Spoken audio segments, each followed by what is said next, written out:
Last two Saturdays, I came up with two stories to deglamorize blockchain technology. In this Saturday Wisdom episode on the same subject, I will do a complete detour through a narrative parody. Actually, this is another story of somebody, anybody, nobody, everybody who are the only ones all over the place. Meanwhile, more important than the enigma of blockchain is believing that it is on the way. Everybody has an opportunity to act like a pigeon that shuts its eyes when the cat appears. Is that disowning reality or accepting bliss?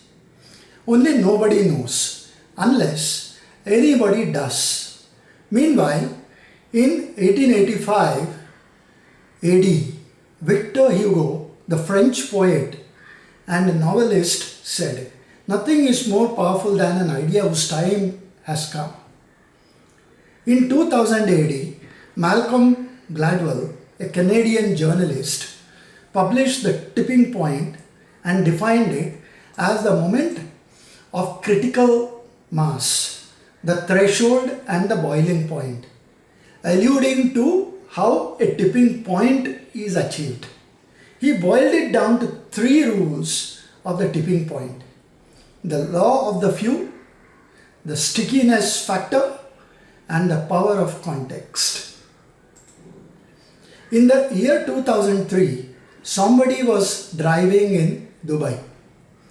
There were a few kids on the block who were then creating a database of all the businesses on the street, ostensibly to replace the yellow pages. It had sounded funny, even crazy or awkward, only the yellow pages were soon lost on the asphalt of the roads, replaced by the latitudes, longitudes of their geolocation. With the few that were on the threshold of that database, the rest were those that wanted to be there because the Joneses were there. The process thereafter becomes organic. For once the world was being mapped. Somebody was doodling the world and recovering every square inch everywhere. Anybody could have thought of it. Only nobody did. That somebody later confessed to his act while the idea to map the world was taking place in 1998 in Menlo Park. Somebody at this precise moment is again driving the shape of things to come days later. It's time that everybody learned of the gravity mindset that does not allow us enough opportunity to go beyond our noses. So much for Moses. Literally, an ark is being built and Noah is at work, defining the smart ramp that shall welcome everybody, with or without feet, feather, skin, sight, sound, taste, hearing, or touch. The hull of the ark does not need any reinforcement, since the global warming will take care of the icebergs en route. Imagination has a limitation. Anybody can only imagine what one has seen, heard, smelt, tasted, or touched. Thus, a bird inspired somebody to fly. That process of imagination has now been pole vaulted across the geopolitical boundaries of internet, artificial intelligence, and Internet of Things. Everybody should soon tune into. Nature is perfect, truthful, and honest. It has times and seasons and springs and autumns, all perfectly coded. So much that even the time of sunset and sunrise is coded down to a microsecond at any latitude or longitude. It's just as deliberate as it appears random. Everybody does not understand it. If they don't understand it, they will miraculously still walk on it. The confusion and chaos on the road, lately caused by nobody in particular, is too much to manage for the old man and marshal in the sky. So he presents us the blockchain. Blockchain is the beginning of the end of an era. Business will need to adopt it and adapt themselves to it quickly, because that is the ultimatum issued by nature, no less. Immutable, unchangeable, original, more importantly accountable, without the need for any twice a year audit. Blockchain is the new code of integrity. It's literally like the chain of God, particles, and the lowest common denominators of all activity, animate or inanimate. It seeks to establish each possibility and not just asset, tangible or intangible.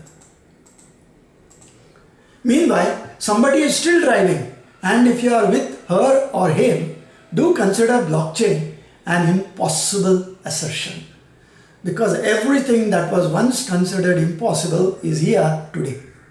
That includes yourself foremost. President Rutherford B. Hayes was shown the telephone for the first time by Alexander Graham Bell in 1876, and he remarked, "That's an amazing invention, but who would have want to use one of them?" Whilst that may be, Bell, when struggling with his business, had even offered to sell the patent of his telephone to Western Union for $1 lakh US. A committee was appointed to verify the credentials of the offer. It eventually filed a report that is both audacious and visionless in today's context. We do not see that this device will ever be capable of sending recognizable speech over a distance of several miles. Messrs. Hubbard and Bell want to install one of their telephone devices in every city. The idea is idiotic on the face of it. Furthermore, why would any person want to use this ungainly and impractical device when he can send a messenger to the telegraph office and have a clear written message sent to any large city in the United States? Mr. G.G. Hubbard's fanciful predictions, while they sound rosy, are based on wild-eyed imagination and lack of understanding of the technical and economic facts of the situation, and a posture of ignoring the obvious limitations of his device, which is hardly more than a toy. This device is inherently of no use to us. We do not recommend its purchase. Now, if imagination of laid-back CEOs, governments and committees hasn't been able to disappoint an idea whose time has come, there is one more. Patents and IPRs is a problem area. Can we think of creating a blockchain framework where collaborating on prototyping and proof of concept becomes easy to decipher?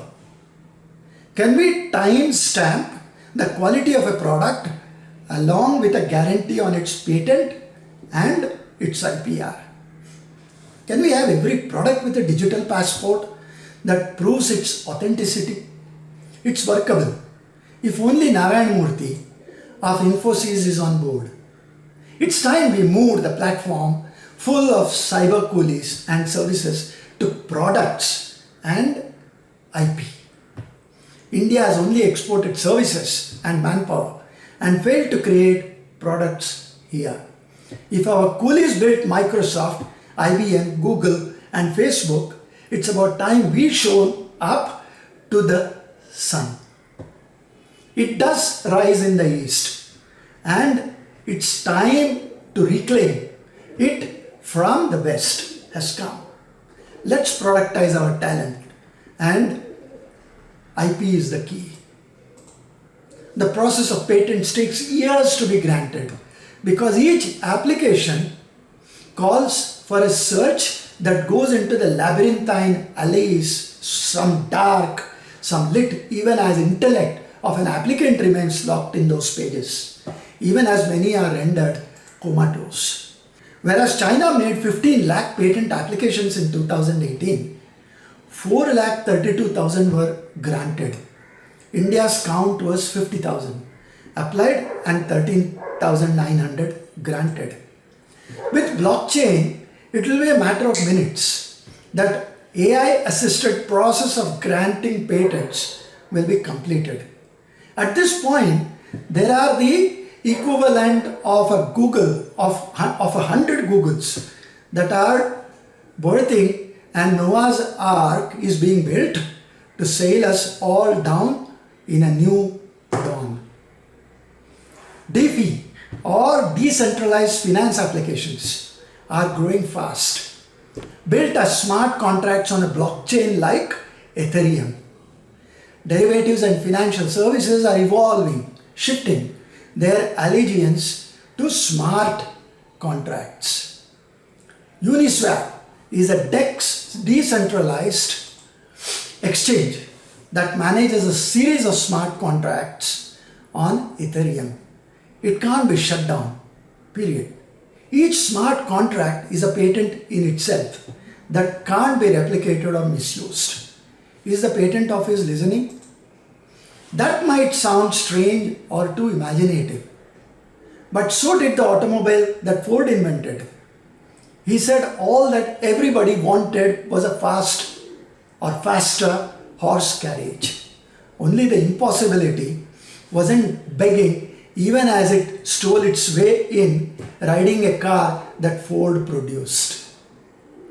Prudency dictates that we must be ready. While Anand Mahindra and the other industry czars build a transport, it's up to Narayan Murthy to imagine whether he wants to ship a coolie or a cool product that captures the imagination of the world. There are no passport controls to that nation. Friends, that's all for this Saturday. Until we meet next week, same time and on the same channel, my channel, Dr. S.S. Mantha Speaks. Until then, Dhanyavad, Namaskar and thank you.